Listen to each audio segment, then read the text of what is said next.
Hell hath frozen over, pigs are flying, and the proverbial fat lady is singing. CNN set down the Kool-Aid and said what we already knew. It seems pretty clear that Hunter Biden was trading on his father's name to make a lot of money. Wow, ouch. I knew that hurt for them to do that. A lot of liberal tears in the hallways of the corrupt news network, CNN. Yeah, we already knew that, and we've known that he did do that. Hunter Biden used daddy's name to make money from shady dealings. End of story. And you, CNN, and your comrades at MSNBC, ABC, and NBC spent months and months spreading disinformation about disinformation. Biden's secret emails. A really fishy story. The Post claimed that the emails were found on a laptop computer that was brought to a repair shop in Delaware in the spring of 2019. The FBI is now investigating whether those alleged Hunter Biden emails are actually connected to a larger foreign intelligence operation. They may be related to a foreign intelligence operation. Foreign intelligence operation. Foreign intelligence. Foreign intelligence. Foreign intelligence operation. For all we know, these emails are made up. The information found on the laptop may be part of a Russian disinformation campaign. Part of a Russian disinformation effort. Described by many intelligence experts as having hallmarks. All the hallmarks of a Russian disinformation. Russian disinformation. Disinformation campaign. This is a classic example of the right-wing media machine. And now, it's fact. It's real, and even CNN admits it. It's about to get real. Watch. This case has been going on for 4 years, and there is a realistic chance this could result in federal charges. Of course, then we'd be in unprecedented political territory, not legal territory, but a situation of having potentially the Justice Department prosecuting and trying to imprison the son of the president. Maybe even the president, if they can tie it to him. Oh, yes, he's in big trouble. Hunter's treasonous little crack pipe-riddled laptop is the gift that keeps on giving. The New York Times admitted it. CNN is finally talking about it, and even the Washington Post is on board now, 10 days after the New York Times admitted it's real, and a year and a half after an election that changed the course of our country for bad and for worse. That's right.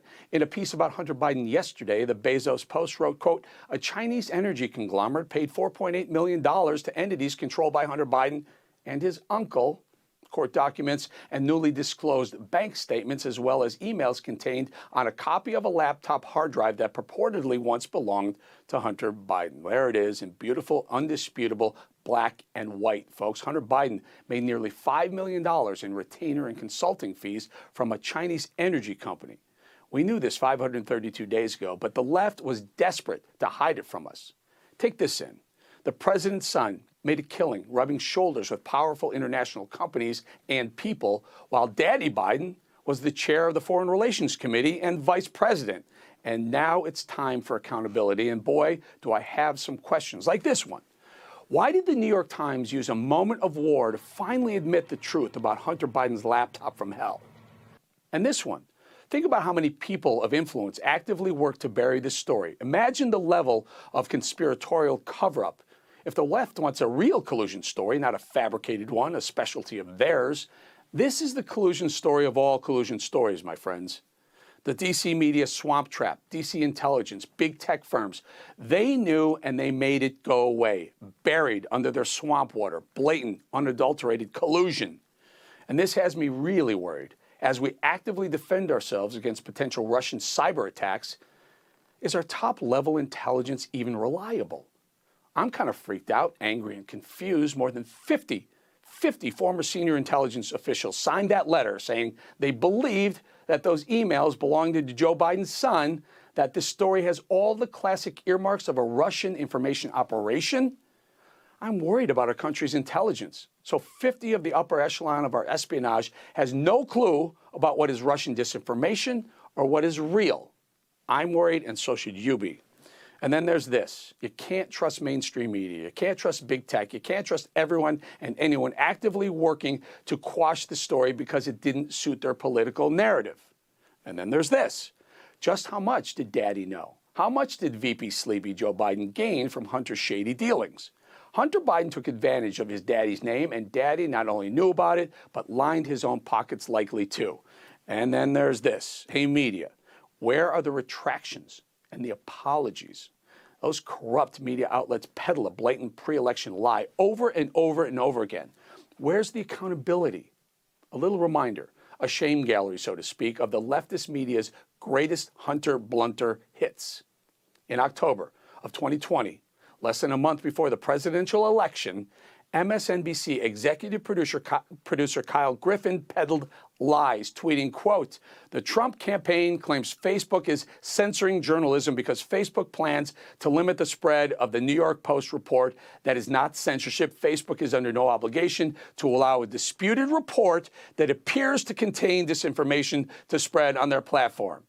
Yes, Kyle, they actually did censor journalism, as it turns out. Disputed report? Do your job. Also in October 2020, Daily Beast reporter Wajahat Ali, in response to Facebook and Twitter quashing the story on their platforms, tweeted this, quote, "Good. Russian disinformation meant to harm our democracy shouldn't be given mainstream platforms." Good, Wajahit? Good, you say? An actual reporter, a journalist, happy that a real story, a true story about a real laptop got buried, a story that it could have changed the course of history if the world had a chance to hear about it and digest it. NBC News correspondent Heidi Presbala said this, WikiLeaks were hacked material and part of a Russian disinformation campaign.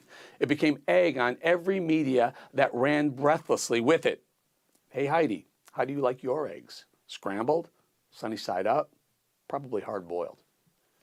And this guy, the absolute living mockery of journalism in the flesh, CNN, not so pretty boy, just look at that. Look at that banner right there. How the newest anti-Biden narrative was manufactured. How does he do it? How does he sit there at CNN and have the audacity to talk about manufactured narratives? And still, crickets from that guy. Folks, the list goes on and on and on. We spent weeks talking about Russian propaganda on their state-run television stations, outwardly mocking their blatant lies and real disinformation. But you know what? The likes of MSNBC, CNN, ABC, NBC sure have given the Russians a run for their propaganda money. The American people deserve accountability. The lamestream media failed them. The trust is gone. And unless they admit they were wrong, absolutely anything and everything they peddle and write cannot be believed or listened to. It cannot be taken seriously. Leaving out facts, leaving out the truth, midterm elections matter, folks. Let's build this red wave and hold our collective feet to the fire. The New York Times won a Pulitzer Prize for pushing the Russian collusion narrative on Trump, which proved out to be a lie. And the New York Post deserves a Pulitzer.